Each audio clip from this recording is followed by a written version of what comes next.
El Señor esté con ustedes. Y con tu espíritu. Lectura del Santo Evangelio según San Mateo. Gloria a ti, Señor. En aquel tiempo se acercaron a Jesús unos fariseos y le preguntaron para ponerle una trampa: ¿le está permitido al hombre divorciarse de su esposa por cualquier motivo? Jesús les respondió: ¿no han leído que el Creador desde un principio los hizo hombre y mujer y dijo: por eso el hombre dejará a su padre y a su madre para unirse a su mujer, y serán los dos una sola cosa? De modo que ya no son dos, sino una sola cosa. Así pues, lo que Dios ha unido, que no los separe el hombre. Pero ellos replicaron: entonces, ¿por qué ordenó Moisés que el esposo le diera a la mujer un acta de separación cuando se divorcia de ella? Jesús les contestó: por la dureza de su corazón. Moisés les permitió divorciarse de sus esposas, pero al principio no fue así. Y yo les declaro que quien quiera que se divorcie de su esposa, salvo el caso de que vivan en unión ilegítima y se case con otra, comete adulterio, y el que se case con la divorciada también comete adulterio. Entonces le dijeron sus discípulos: si esta es la situación del hombre con respecto a su mujer, no conviene casarse. Pero Jesús les dijo: no todos comprenden esta enseñanza, sino solo aquellos a quienes se les ha concedido. Pues hay hombres que desde su nacimiento son incapaces para el matrimonio, otros han sido mutilados por los hombres, y hay otros que han renunciado al matrimonio por el reino de los cielos. Que lo comprenda aquel que pueda comprenderlo. Palabra del Señor. Gloria a ti, Señor Jesús. Escuchamos en la primera lectura toda esta historia de amor que tiene Dios con su pueblo desde que nace, al hacer salir a Abraham de su tierra para conducirla a la que será la tierra prometida, a donde ahora están entrando el pueblo de Israel después de muchos años.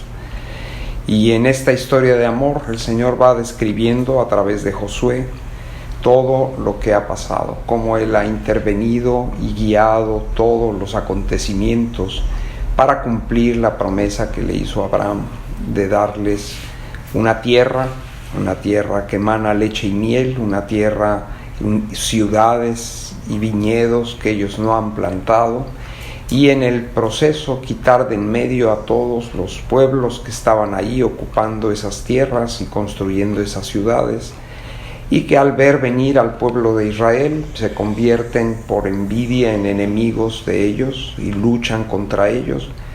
Pero el Señor está con ellos, de modo que todos estos pueblos son muchas veces, sin intervención siquiera de Israel, son eliminados por el Señor para que se cumpla su promesa.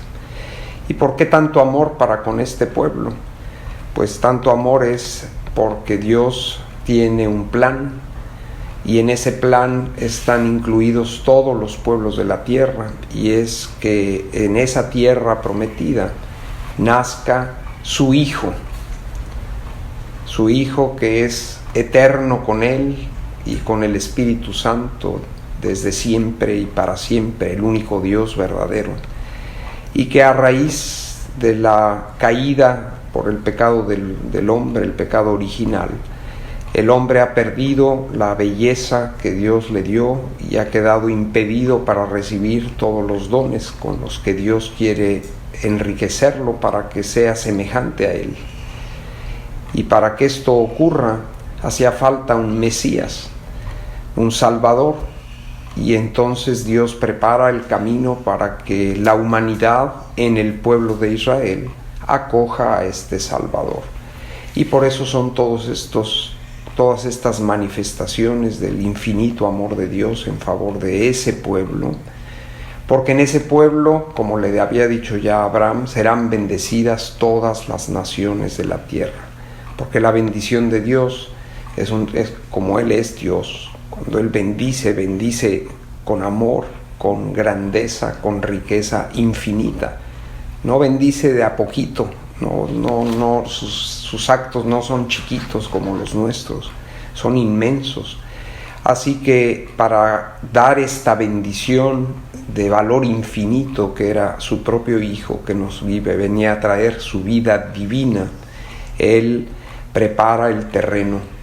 Y como sabemos, la última preparación será una Virgen Inmaculada, que por los méritos anticipados de Jesús y por el poder, la sabiduría y el amor infinito de la Trinidad, quedará concebida inmaculada a diferencia de todas las demás criaturas, para que sea ella el cielo de Dios en la tierra, donde el Verbo pueda hacerse carne y cumplir la misión de tomar sobre sí toda la historia humana con todas sus desgracias, con la muerte, con todos sus pecados, y rehacerlo todo. Nos encontramos luego y Josué quiere que no se olviden de esto, porque el amor infinito con el que Dios ha escogido y acompañado y bendecido a ese pueblo debe ser correspondido. Dios es amor y el amor con amor se paga, y esto quiere que no se les olvide a ellos.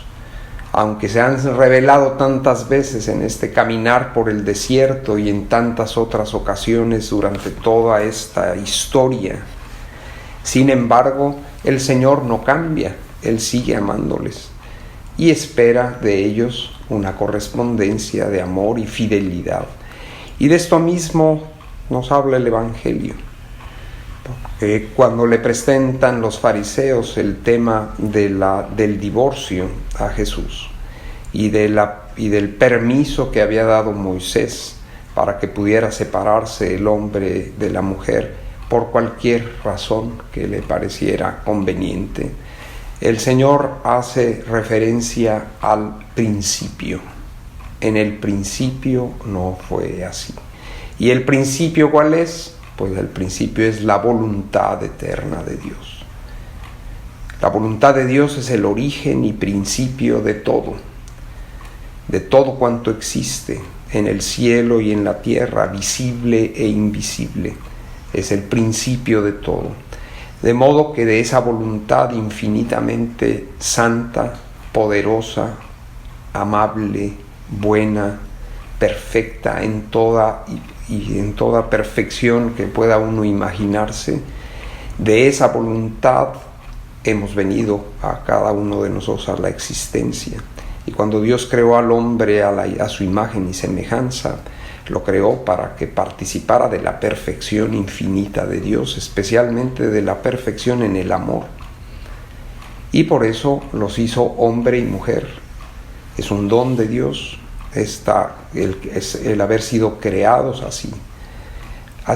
Hay una diferencia entre esta creación del hombre, que es hecho hombre y mujer, que es la realidad de los espíritus del cielo. En ellos, que no tienen materia, que son puramente espirituales, no hay esta dimensión de la sexualidad en el ser de los espíritus del cielo. En cambio, en nosotros, al hacernos una realidad formada de una substancia espiritual y una substancia material, que es nuestro cuerpo, y esto unido en la unidad de cada persona, el Señor dio al hombre esta capacidad y a la mujer de poder colaborar con Él en el traer a la existencia nuevos seres humanos. Y en esta unión Él ha querido que se expresara el amor con el que Él nos ama, como el amor de Él con su pueblo que nos narra Josué y nos narra todo el Antiguo Testamento. Así Él ha querido que entre el hombre y la mujer haya una relación así, y sea una relación fecunda, una relación que produzca vida, y ha querido que el hombre y la mujer colaboraran con Él para traer nuevos seres humanos a la existencia. Sabemos que no somos el ser humano el creador del alma espiritual que cada ser humano tiene. Es una creación única que tiene lugar en el instante de la concepción. Pero la participación y la colaboración material para que haya un cuerpo humano, esto es obra de un hombre y una mujer. Y esto significa el amor infinito con el que Dios nos ama y que Él quería que en el hombre y la mujer se expresara. Es una cosa tan grande esto que el Señor no quiere que sea tomado a la ligera, debido a, después del pecado original, todos tenemos tendencias, egoísmos y defectos y pecados de todas clases. Esto en una relación de un hombre y una mujer continuamente afecta esa relación. Y es tan frágil la condición del hombre después del pecado de origen, que entonces, como si fuera a cambiarse de camiseta, se cambian de marido y de esposa. Y total que era tan fuerte todo esto en el pueblo de Israel, que Moisés, obligado por esta excesiva fragilidad y falta de fidelidad y de compromiso de hombres y mujeres, les da este permiso para que si se escribe una carta de rechazo o por la que queda libre la mujer, se podían separar. Y el Señor dice, sí, pero en el principio no fue así. Esto lo hizo Moisés por la dureza de vuestros corazones. Dios no hizo las cosas así. En el principio hay una relación armoniosa de idéntica dignidad entre el hombre y la mujer, y el Señor quiere que en el don total de cada uno de ellos, de ahí vengan nuevas vidas humanas, y esta relación, como entre Él y nosotros, esta relación vaya haciéndonos crecer en el conocimiento mutuo y en el amor y en la posesión de uno y del otro, para que el uno viva y descanse en el otro. Esto, por la fragilidad humana, Moisés permite y da una carta de repudio, un permiso para que se pudieran separar. El Señor dice, no, las cosas no deben ser así. Y Él lo dice con toda la autoridad que tiene, porque Él es el creador del hombre y la mujer. De modo que el hombre tiene que mantenerse y la mujer tienen que mantenerse fiel el uno al otro. Y solo en caso, y Él lo dice, solo en caso de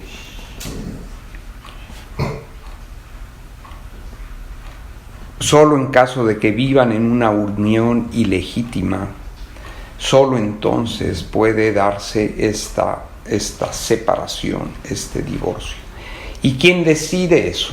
No como lo hacían en aquel tiempo, que era un capricho. Si no le gustaba cómo hacías las lentejas, te escribía una carta y te mandaba a la calle el marido. O la mujer, no era el marido. Entonces el machismo de aquel tiempo, todavía poco pulido o poco enriquecido o embellecido por el verdadero amor, hacía que había, y sigue habiéndolo todavía en el mundo, todavía se sigue luchando porque haya este reconocimiento e igualdad de derechos y de dignidad entre el hombre y la mujer. Prevalecía por la fuerza, que es mayor la del hombre físicamente que la de la mujer en general. Hay algunas mujeres que son más fuertes que los hombres, pero en general el hombre, que fue hecho para el trabajo material y físico, es más fuerte, y por eso, y por esa tendencia que desde el principio de la caída de los primeros padres se anuncia en el Génesis, el hombre se aprovecha de esta fuerza y de esta capacidad que tiene para generar alimentos y todos los bienes materiales que se necesitan, y se aprovechaba de esto para echar a un lado a su mujer. Este capricho, el Señor dice, esto no puede ser lo que prevalezca en el matrimonio, y por eso Él hace referencia al principio. En el principio no fue así. Dios los hizo hombre y mujer los creó. Y debe separarse el hombre de su padre y de su madre, unirse a su mujer y ser los dos una sola cosa. Y luego habla del adulterio. Quien casado se junta con otra, comete adulterio. Y el que se casa con una divorciada, comete adulterio también. Y el Señor habla muy claro sobre esto. Esto no es voluntad de Dios.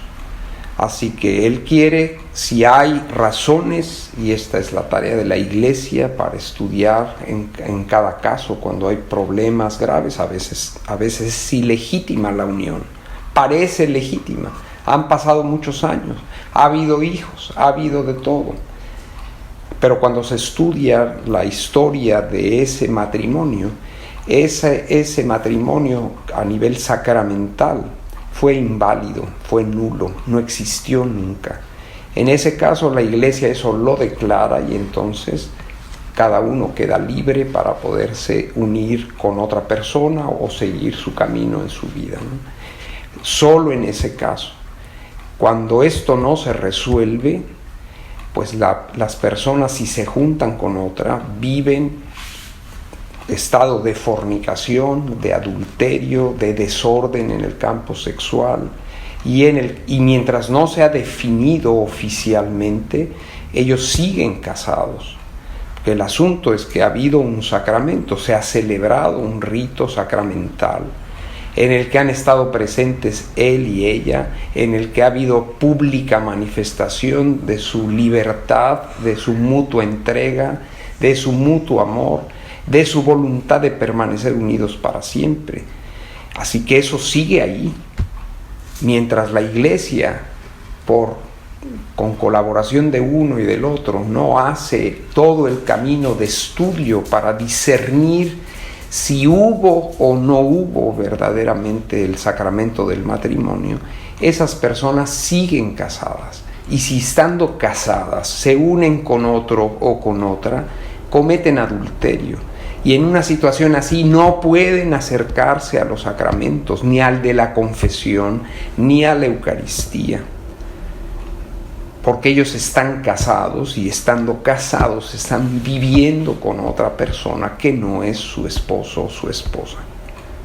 Por eso le cortaron la cabeza a Juan el Bautista, por decirle estas cosas a Herodes. Y esto le costó la cabeza, le costó la vida.